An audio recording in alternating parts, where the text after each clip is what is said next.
The conflict involving Iran, Israel and the United States continues to escalate, with reports of fresh Israeli strikes inside Iran and in Lebanon targeting Hezbollah positions.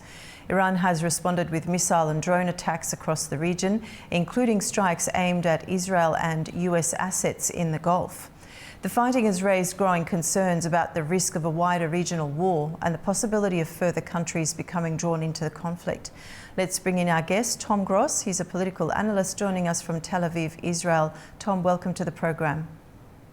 Good morning. Hi, Dimmick. Now, what are the main and most important developments in the conflict over the past 24 hours? Well, when you and I spoke right at the beginning of this war last Saturday, I don't think anyone could imagine that within the first 6 days it would spread from as far afield as Cyprus, which is a European Union country, to the coast of Sri Lanka, in the Indian subcontinent. But it has. Iran has hit at least 11 other countries in the last 6 days. Yesterday, it added Azerbaijan to that list, hitting a school and a regional airport in Azerbaijan.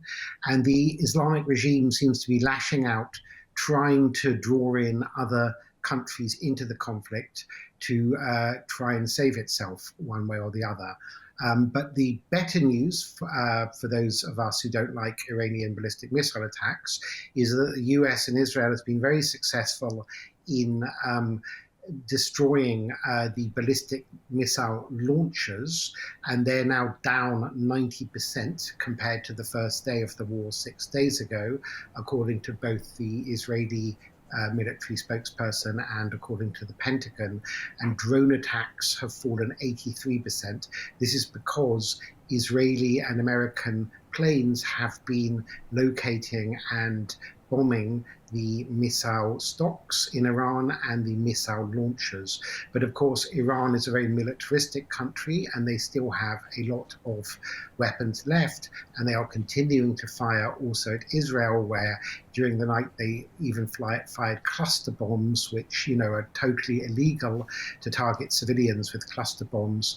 Because of Israel's very good early warning systems, no one was injured in this particular round, but these are absolutely lethal and deadly bombs which spray out over a large area of many miles into many, many explosives, and it's almost impossible for the missile defense systems to bring them all down because there's so many of them falling at the same time. So the war is ongoing, but at least as far as other countries are concerned, it looks like the Iranian regime's ability to fire missiles and drones at those countries is being reduced day by day. Now, Tom, Israel has continued strikes in Iran and against Hezbollah in Lebanon. What are the main strategic objectives of these operations? Well, they are the same strategic objectives which actually Israel has had for years, which is, Israel has no territorial dispute with Iran. It's nowhere near Iran, Israel. And it has no territorial dispute with Lebanon because it withdrew to the international border with Lebanon many years ago.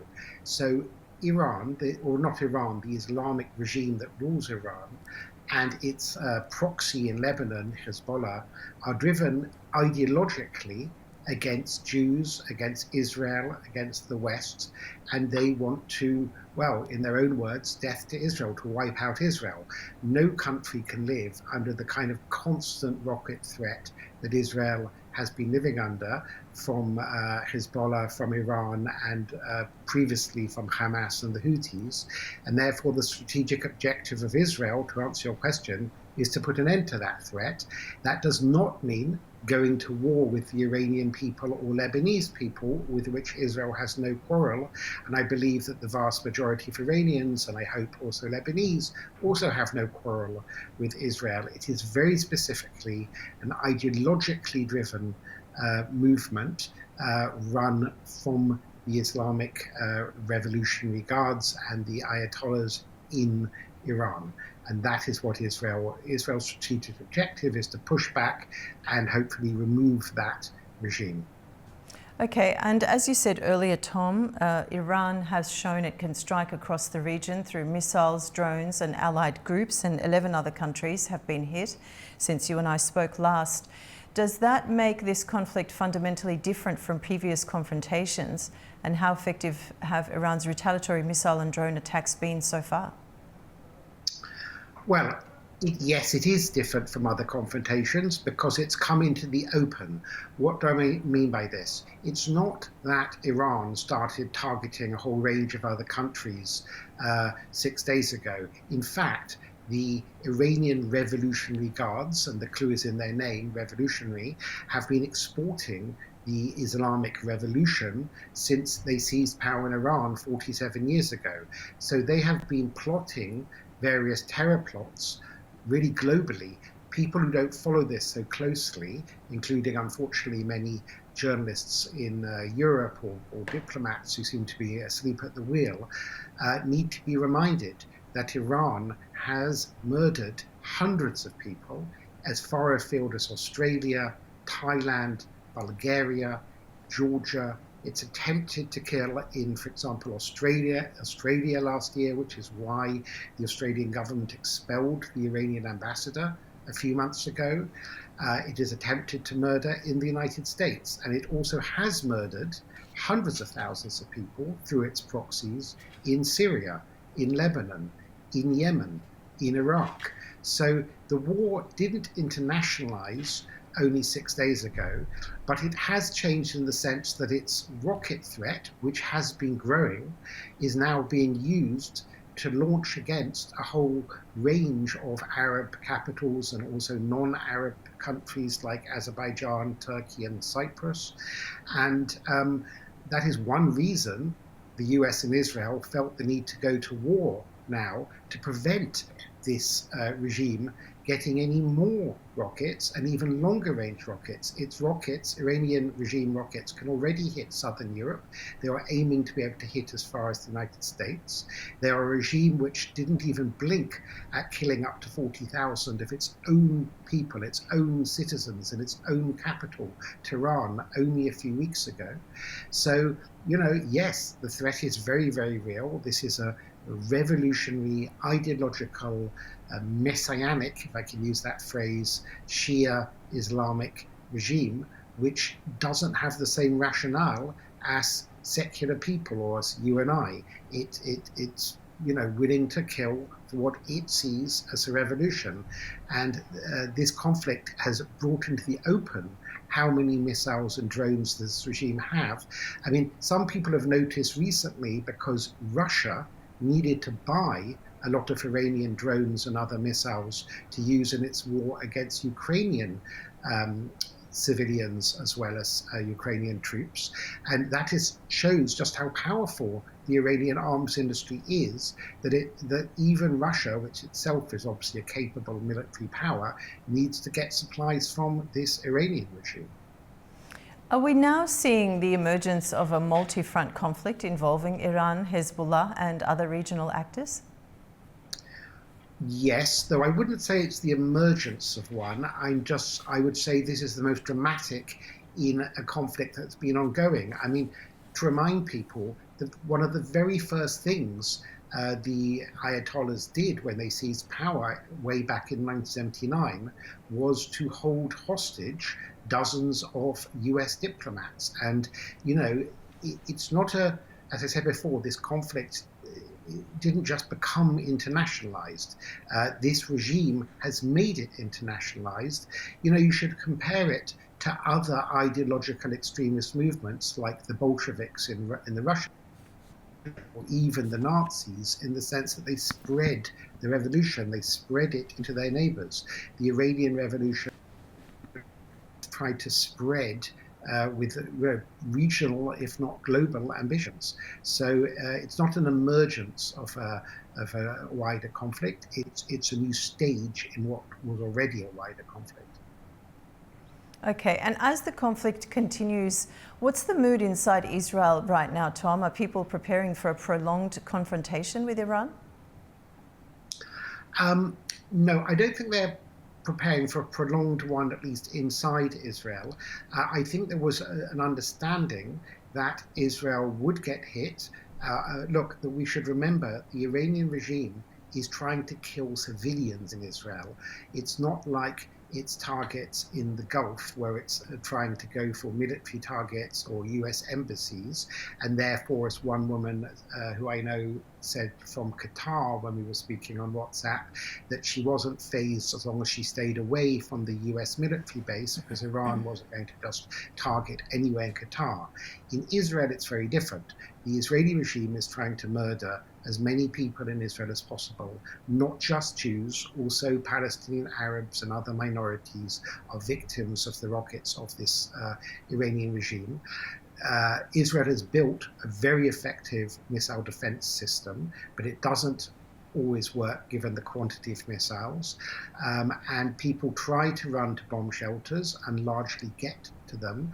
But unfortunately, you have people in wheelchairs or very old people who can't make it. So one of the two people who have died in Tel Aviv this week was a 102-year-old who couldn't make it to the bomb shelter in time. Israel has suffered fatalities in other towns like Beit Shemesh, but in Tel Aviv, because of the incredibly sophisticated defense systems, two people have died, one of which was the 102-year-old. I might also add the Iranian regime is so unbelievably uncaring even about Islam that they fired missiles at Jerusalem right by the holy sites, including the Al-Aqsa Mosque. So this regime is, out of control and sees no limits, even to, attempting to blow up some of the holiest sites in Islam and potentially spark what would really be a world war. Even if Israel succeeds militarily in the short term, does this conflict fundamentally change the long-term security equation between Israel and Iran? If the regime falls, and my own educated guess is that the Iranian regime will not be with us too much longer. I'm an optimist for various factors that will take me a while to go into, while I don't think the regime will survive. So if the regime doesn't survive, it will absolutely change the relation between Israel and Iran, because most Iranians are fairly friendly to Israel or want to have a partnership. If this regime in Tehran goes, I think Israel and Iran will establish fairly warm diplomatic relations, security ties. They have no real dispute between them, Israel and Iran. Indeed, Iran and the West don't really have a dispute. Before the Islamic Revolution, the Iranian government had very good relations with the US, Israel, and other Western countries. And how are neighbouring states such as Turkey and the Gulf countries responding to the growing instability? Well, I think that Iran was hitting countries which, it had relatively good relations with, like Oman and Qatar, to try and make them get angry with the US for starting this war and bring them into the Iranian orbit. But the opposite has been the case. I think there's real anger. The Qataris have even been hitting back militarily against the Iranian regime. And I think, if anything, these drone and missile attacks on Gulf states have brought the Gulf states closer to Israel. Even those states, some of them have diplomatic relations with Israel, but even those ones that don't have any formal relations with Israel are in effect now cooperating in full with the Israeli government and Israeli military to together repel Iranian attacks. So countries that don't formally have relations, like Saudi Arabia and Qatar, have been drawn closer to Israel. Regarding Turkey, it's a rather different case. It would take too long to get into, but they have their own, it's a big country, it's a big power, they have their own agenda in the Middle East that's a bit different than the Gulf states. And is there any indication that diplomatic channels are still active behind the scenes? Well, we've heard reports that the Iranian regime have themselves reached out to the Trump administration to offer some kind of ceasefire. I don't know whether these reports are true, but I would say it's too late. and they there's no trust left by this regime. You know, the United States has been negotiating on their nuclear program for 25 years, and the regime has repeatedly lied. You know, even those people in the American government in the past who first of all wanted to believe the regime, like John Kerry, the Secretary of State, ended up realizing he was being taken for a fool by this regime in Tehran. And no one will trust the Iranian regime unless they actually hand over their enriched uranium and they actually open the society up and stop shooting, I don't know, women for not covering their heads and so on. So I think there may be some behind the scenes pleas, but I think that moment has passed. And I also think it's clear that Iran's two big regional backers, not regional, global backers, China and Russia, are not at this point going to come and save this Iranian regime. They have also written it off and expect it to fall. And I think China's already looking ahead to future possibilities in Iran when this regime goes. Tom, thank you so much for joining us today. I appreciate your analysis. Thank you. Bye-bye. Have a good day. You too.